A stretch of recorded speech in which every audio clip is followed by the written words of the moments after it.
Donald Trump is having an awful Friday morning. We got some terrible economic data. The PPI, the producer price index, was way hotter than expected. In other words, inflation is surging. The January PPI inflation came in at 2.9%, above the expectations of 2.6%. But get this, the core PPI inflation unexpectedly rose to 3.6%, above expectations of 3%. That's a 60 basis point increase. And this shows that it's going to be very difficult to drop interest rates. And this is a predictor also of consumer inflation continuing to rise, because PPI is producers. That, of course, then trickles down to consumers. We have the United States Embassy in Israel and United States citizens in Israel being told to evacuate immediately as war seems imminent with Iran, in Canada, in the UK,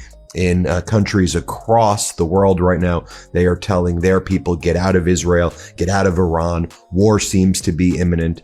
You have the U.S. Gerald Ford aircraft carrier heading right now towards Israel and Iran.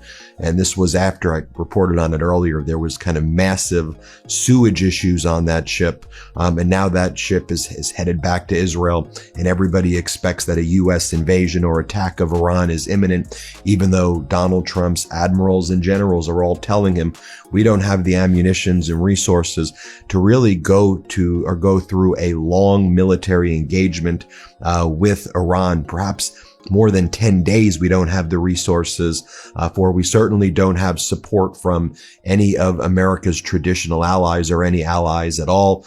Middle East countries are not willing to step up now to help the United States, and our traditional NATO allies don't want to help the United States. And so America's really going this alone with Israel right now, and I think that's a recipe for disaster. Also, we'll talk about this in a moment as well.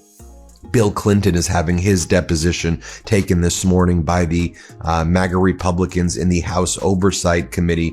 And the MAGA Republicans just held a press conference there. And the Democrats were saying, look, we'll take the depositions of these people, I suppose, but shouldn't we be taking the deposition of Donald Trump, who's like the main character in this cabal, who's the main character in the Epstein files, whose name appears over 38,000 times in the files that have been released, while a massive cover-up still exists with terabytes and terabytes of data still being covered up by this Trump regime, and his name probably appears a million times in the documents that haven't been produced publicly, how survivor statements are being covered up and not being produced, including at least one individual who accuses Donald Trump of sexually assaulting her as a minor. What about Howard Lutnick? Why aren't we taking his deposition? And then the MAGA Republicans were all like, oh, Hillary Clinton was ranting and raving and shouting like a lunatic. And then the Democrats who are, at Clinton's deposition are like, what are you talking about? That didn't happen. Release the tapes immediately and shut up. Release the video. Hillary Clinton wanted to do her deposition in a public hearing, and MAGA Republicans wanted to keep it private and secret so they could go out and just start to defame her and say, oh, she was ranting and raving and screaming. Just release the video. And it should have been done in public the way Hillary Clinton wanted to be done in public. So while all of this is going on, what's Donald Trump doing? Donald Trump is making posts like this, saying that people need to be in prison for the 2020 election. Yeah, Donald Trump has been making post after post after post this morning saying that people need to be in prison for the 2020 election, that Jack Smith, he says, needs to be in prison. Donald Trump posts a fake map to claim that he beat Biden in the 2020 election, 305 to 227 electoral votes. I mean, folks, this is a psychotic, demented sexual predator. I mean, this is a sicko who's making posts like this all morning. I mean, I'm not going to show you all, but it was post, put them in prison, put this person in prison, put that person in prison. Then he posted a letter from the FTC, and then he made other posts like this saying that, and it's a letter from the FTC to Apple saying that Apple News is biased against Trump and they need to do more pro-Trump articles on Apple News. And that's what Donald Trump's now ordering his FTC to attack Apple so that they do more pro-Trump and pro-MAGA news articles, because they're very biased against the right wing. What are you talking about bias against the right wing? First off, you had Tim Cook showing up in the Oval Office with like golden nuggets, okay? You have all of this corporate news is now controlled by right-wing oligarchs.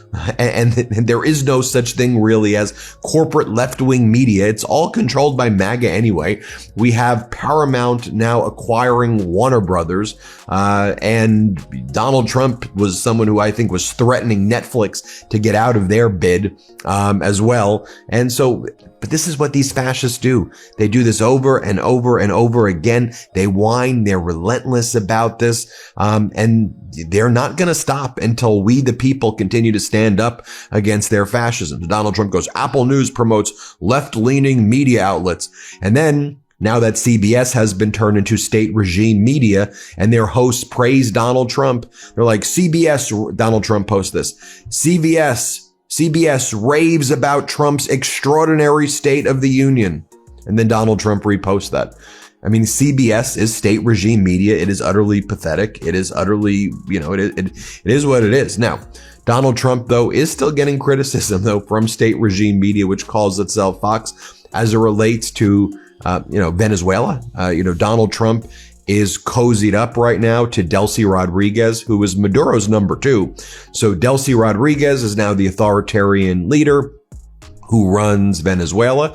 Donald Trump likes Delcy Rodriguez because she lets him sell Venezuelan oil for himself to his right-wing oligarch buddies. He then takes the money and puts it in a Qatari bank account that he set up for himself outside of the United States government. There's the Trump Qatari bank account where this oil money's going that's being sold from Venezuela. And as our editor-in-chief, Ron Filipkowski, goes, well, who could have predicted this was going to happen? I did relentlessly. South Florida Republicans and Rick Scott have been lying to their constituents about this. Trump doesn't care about Venezuelans. He wants to steal their oil and destroy their fishing industry. And here you have Rachel Campos Duffy, and she's the wife of Sean Duffy from the Real World Road Rules Challenge, who's the transportation secretary.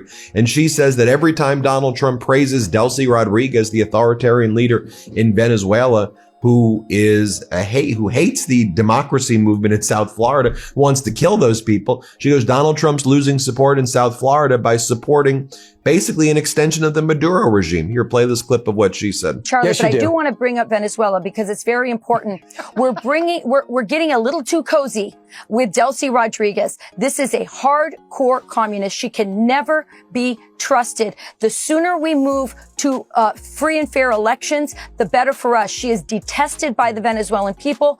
Maria Corina will win that election, and we will have an actual ally like we do in Argentina, Chile, and Bolivia to handle this situation with the Chinese.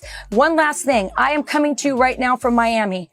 Every time President Trump says, I'm working well with Delcy Rodriguez, every time he says that, he drops 5 points here in Miami, where people hate the communists and know exactly what this is about. We need to stabilize, yes, but we need to announce an election date and get to an election, because that's how we actually have freedom and security in the Western Hemisphere. Now let's take you outside of the Bill Clinton deposition. Here is what Nancy Mace, MAGA Republican Congresswoman, said about Hillary Clinton's deposition, that she was unhinged, she was yelling, she was screaming.